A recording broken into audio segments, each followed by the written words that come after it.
പരിപാടി എനിക്കറിയാം.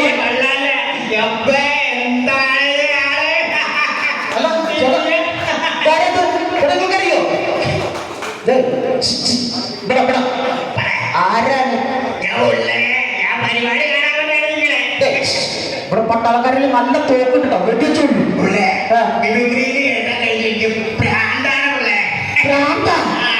എന്റെ പല്ലോ അല്ല എന്റെ പേരെന്താ ചേട്ടന്റെ?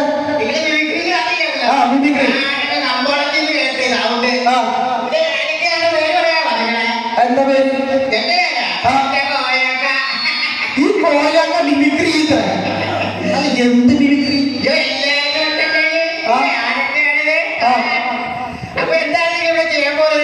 എന്താ ചെയ്യാൻ പാടും? ഞങ്ങള് മിമിക്രി ചെയ്യും. ഞങ്ങൾ ഒരുപാട് സംഭവം പഴയത് പറ്റൂല പറ്റൂല. പഴയ മിമിക്രി കൂടെ പറ്റുമോ? പറ്റൂല പറ്റില്ല.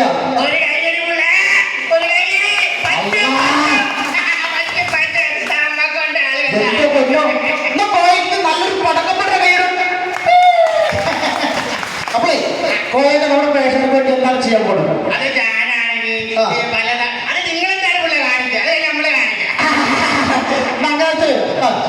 നമുക്ക് സുരേഷ് ഗോപി സാർ, കേന്ദ്രമന്ത്രി sir, Suresh Gopi sir live voice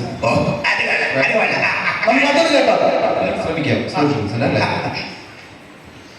Suresh Gopi ഇത്രയും കാലം എവിടെയായിരുന്നുവെന്ന് നിങ്ങൾ അന്വേഷിച്ചില്ല.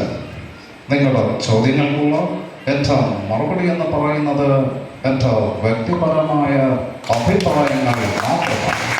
ദയവ് ചെയ്ത് എൻ്റെ അഭിപ്രായങ്ങൾ നിങ്ങൾ വളച്ചൊടിക്കാൻ പാടില്ല.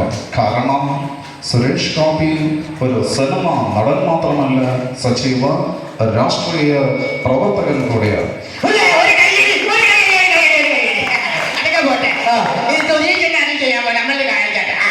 എന്താ ചെയ്യാ? ഇപ്പൊ കോയങ്ങനെ തോൽപ്പിച്ചാൽ പറ്റൂ. കോയക്ക രണ്ടും കെട്ട് വന്നിരിക്കണം.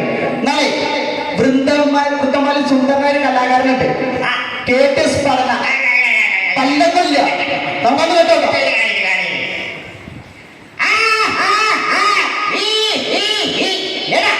പ്രസിഡന്റായിട്ട് വർഷം 17 ഇന്നേ വരെ നിന്റെ ഫോട്ടോ പദ്ധതി വന്നിട്ടില്ല. എന്റെ ഫോട്ടോ പദ്ധതി എന്തിനാണ് സൂര്യ?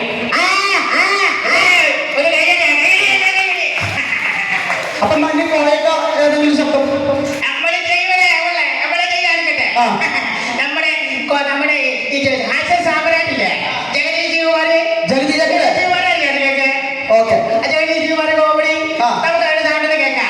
നമ്മുടെ നമ്മുടെ പാറപ്പുറത്ത് ചേട്ടടി പിടിക്കുന്ന പോലെ എന്തായാലും ഇത് വരുമെന്ന് നോക്കാം.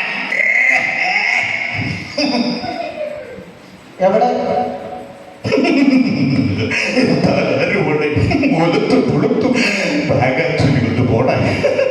തന്റെ ഒരു മോള് ഒരു ഭ്രാന്തനുമായി ചൂക്കാലിപ്പിച്ചു കണ്ടുകൊണ്ട്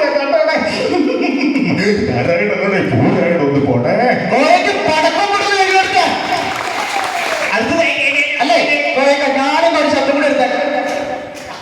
ഞാനൊരു ശബ്ദം കൂടെ എടുത്തല്ല. കൊച്ചി ഖലീഫ, നമ്മുടെ കൊച്ചിക്കാരുടെ പേര് തന്നെ ഫേമസ് ആക്കിയാണ് കൊച്ചി ഖലീഫ. ഒന്ന് കേട്ടോ.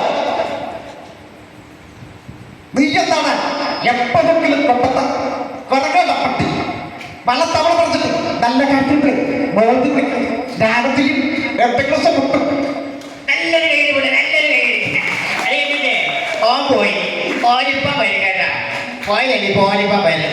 ജഗദീഷ് എന്താണ് പിന്നെ അടുത്ത പറയാനുള്ളത്? നമ്മുടെ ബാബുരാജ് ചേട്ടൻ. ബാബുരാജ് നമ്മുടെ മാനവിക ബാബുരാജ് ചേട്ടൻ OTT റിലീസായ ജോജി എന്ന സിനിമയിലെ ഒരു ഡയലോഗ്. ഞങ്ങളപ്പൻ്റെ മരണത്തെക്കുറിച്ച് പല ഊഹാപോഹങ്ങളും വരലുണ്ട്. പടക്കം പൊട്ടിച്ചത് ആചാരവിരുദ്ധമാണെന്ന് പറയുന്നവരുണ്ട്, പടക്കം പൊട്ടിച്ച് ആഘോഷിച്ചവരാണെന്ന് പറയുന്നവരുണ്ട്. എന്തായാലും ഒരു കാര്യം പറയാം, ഇനിയൊന്നും പറഞ്ഞു നടക്കുന്നവരെ ഞങ്ങൾ കായികമായും നിയമപരമായി നേരിടും. അതൊക്കെ ഷാപ്പിലിരുന്ന് ചൂച്ചു പറയുന്നവരായാലും മേടയിലിരുന്ന് താളത്തിൽ തള്ളുന്നവരായാലും ശരി, ജോമോന്റെ മാനുവൽ മനസാക്ഷിയാണ്. അപ്പൊ നമ്മുടെ എല്ലാവർക്കും അറിയാമായിരുന്നു ഇവിടെ കഥാപ്രസംഗ ചക്രവർത്തി ഉണ്ടായിരുന്നു സാംബശിവൻ സാറ്. അറിയില്ലേ? അറിയില്ലേ? അത് എത്ര നമുക്ക് ഈ പാറപ്പുറത്ത് ചിരട്ടടിക്കുന്നത് അവനോടത് കേട്ട് നോക്കിയാലോ? സഭയിലെ മുജരികളെ കലാശ്രീകളെ ഇനി വരികിൽ ഒരു കഥ എനിക്ക് അവസരം ഉണ്ടാക്കി തന്ന നല്ല വലിയ നാട്ടുകാർക്ക് അധീക്ഷണപ്പെടുത്തി എന്റെ കഥ ആരംഭിക്കുന്നു. എന്റെ കഥയുടെ നായിക ടെസ്റ്റിമോണ്.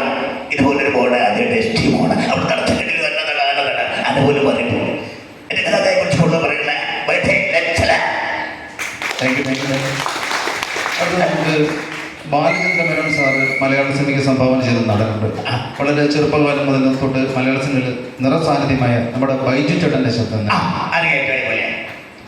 വർമ്മ സാറ് അങ്ങനെ കളഞ്ഞു കിട്ടിയ ഞാനപ്പോഴൊന്നും ഈ മുരുകന് വേണ്ട.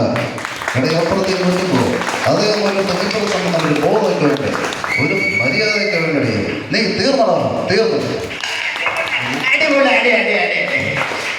അടുത്ത് നമ്മളെല്ലാവരും കോമഡി ഷോ എന്ന പ്രോഗ്രാം എല്ലാവരും കാണാറുണ്ട്. എല്ലാവരും ഈ കോമഡി ഷോ എന്ന പ്രോഗ്രാമിൽ പാർട്ടിസിപ്പൻസ് ഒക്കെ അവരുടെ പെർഫോം ചെയ്ത് കഴിഞ്ഞ് നമ്മുടെ ബിജു കുണ്ടത്തിന് ഒരു ജഡ്ജ്മെന്റ് ഉണ്ട്. അതെങ്ങനെ ഞാൻ ശ്രമിക്കാം. ബിജു കുണ്ടൻ ഒന്നും പറയാനില്ല. നിങ്ങൾ ഏതോ വോയിസും വളരെ പെർഫെക്റ്റ് ആയിരുന്നു, കിടക്കാച്ചായിരുന്നു. കോമഡി ഉത്സവത്തിന്റെ ഫ്ലോറിൽ വന്ന എല്ലാ ആൾക്കാരും നല്ല ടാലന്റ് ഉള്ള ആൾക്കാരാണ്. പിന്നെ ചേട്ടൻ കൈതോലെ പണിച്ച് പാട്ട് പാടിയില്ലേ, വളരെ ഗംഭീരമായിരുന്നു. ഒരുപാട് നാടൻ പാട്ടുകാര് ഈ വേദിയിൽ വന്ന് പാടിയിട്ടുണ്ട്. പക്ഷെ ചേട്ടൻ പാടിപ്പറ്റി പറഞ്ഞിട്ടുണ്ടായിരുന്നു. നമ്മുടെ ഗോഡ് ഫാദറിലെ അഞ്ചൂറാണ് അരച്ചതായിട്ട് എണ്ണൻപിള്ള സാധനം കേൾക്കാം. എല്ലാം ഞാൻ മറന്നു.